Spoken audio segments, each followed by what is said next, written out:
대화를 통해서 다시 요거 끊고 아니 끊죠. 네, 안녕하세요. 커뮤니티 빌더입니다.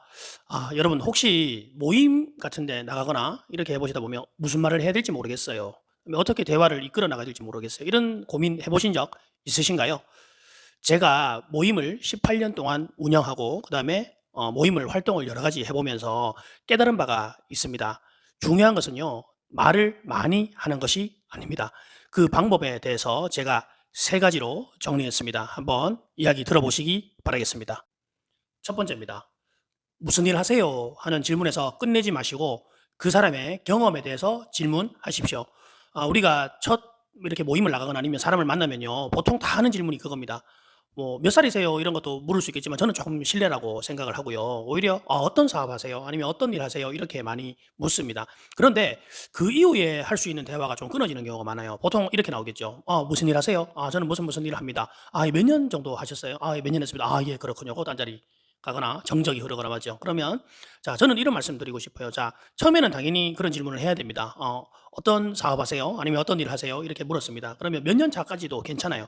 그런데 그 일을 하게 된 계기가 선생님 어떤 게 있으신가요? 아니면 그 일을 선택하신 이유가 있으신가요? 이렇게 한번 물어보면 어떨까요? 그렇게 되면 상대는 내가 약간 그런 단답적인 질문에서 갑자기 자기 이야기를 하기 시작을 합니다. 제가 옛날에 이런 일을 원래 하다가 제가 로망으로 그리던 뭐 이런 예를 들어 뭐 수제 케이크를 한번 얘기를 들어볼까요?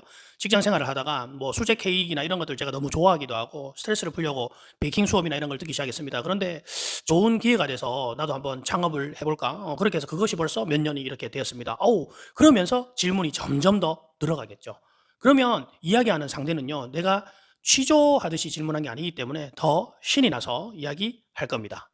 네, 두 번째입니다. 두 번째는 "왜?"라는 질문을 적절히 활용하시는 겁니다. 우리가 첫 번째 질문에서 경험에 대해서 이야기를 계속 나누고 있어요. 그러면 그 상대방은 자기 이야기를 하는 거라서 더더욱 이렇게 신바람이 나서 이야기를 할 수 있을 겁니다. 그런데 거기에서 여러분들은 경청의 자세가 또 중요한데요. 경청을 넘어서 그다음에 적절한 질문, "왜가 중요합니다. 예를 들어 이런 거겠죠.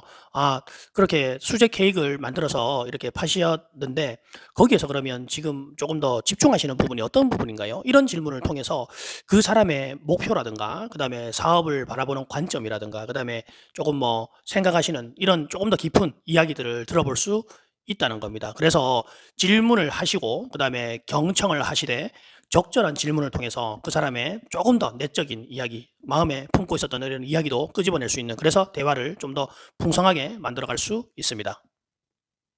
세 번째입니다. 세 번째는 과거보다 미래에 대한 이야기를 하자는 겁니다.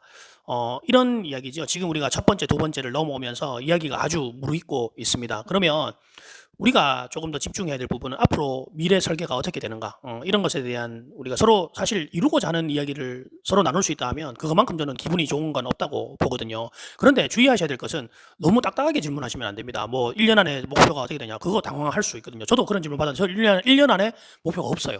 네. 그럴 수 있습니다. 네. 그래서 그렇게 너무 압박 면접처럼 질문하기보다는 조금 더 유연하게 질문을 하시는데 그분이 가진 이런 사업의 확장이라든가 그다음에 앞으로 미래가 어떻게 뭐 조금 관심 분야가 있으신지 뭐 이런 부분에 대해서 이야기를 또 나누다 보면 어떤 게 발생을 하냐 그러면 예를 들어 볼게요.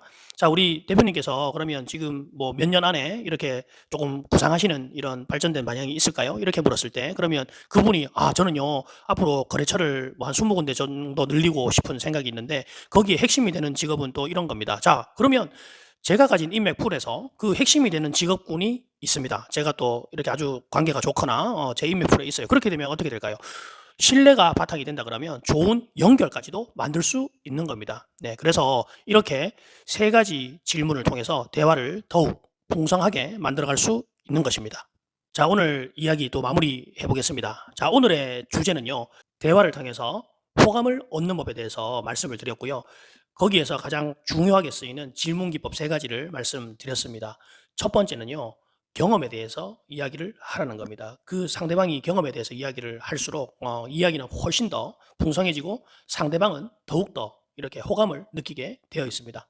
그리고 두 번째는요. 왜라는 질문을 적절하게 섞어 쓰는 겁니다. 우리가 이야기를 듣다 보면요. 분명히 적절한 질문이 떠오를 겁니다. 그것이 경청을 했다는 뜻이죠. 거기에 맞춰서 적절한 왜라는 질문으로 조금 더 대화를 깊이 있게 이끌어갈 수 있다는 겁니다. 그다음에 세 번째입니다. 세 번째는 앞으로, 과거가 아니라 앞으로 하고 싶은 일에 대한 이야기입니다. 비전일 수도 있고요. 그다음에 그 사람이 그리는 미래에 대한 이야기. 그런 것들을 통해서 조금 더 그분이 꿈꾸는 것들, 그다음에 목표한 것들, 이런 것들을 공유할 수 있고, 거기에서 덤으로 내가 소개 연결을 해줄 수 있는 찬스까지 찾아낼 수 있다는 겁니다. 이 영상을 보시는 여러분은 지금부터 딱 생각을 하십시오. 말을 잘하는 것이 대화를 주도하는 것도 신뢰를 얻는 것도 아닙니다. 말을 잘하기보다는 적절한 좋은 질문 하나를 준비를 하십시오. 질문이 가지수가 많다고 좋은 것도 아닙니다. 가장 포인트는요, 좋은 질문으로 물꼬를 트고요. 그다음에 그 이야기를 제대로 경청을 하고요. 그다음에 공감을 하는 것입니다.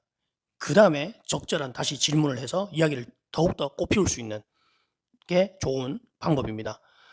이 제가 말씀드린 방법을 통해서 여러분들이 사람을 만나거나 모임을 하실 때 훨씬 더 이런 대화를 통해서 관계를 꽃피울 수 있는 그런 여러분들이 되셨으면 좋겠습니다. 경청해 주셔서 고맙습니다.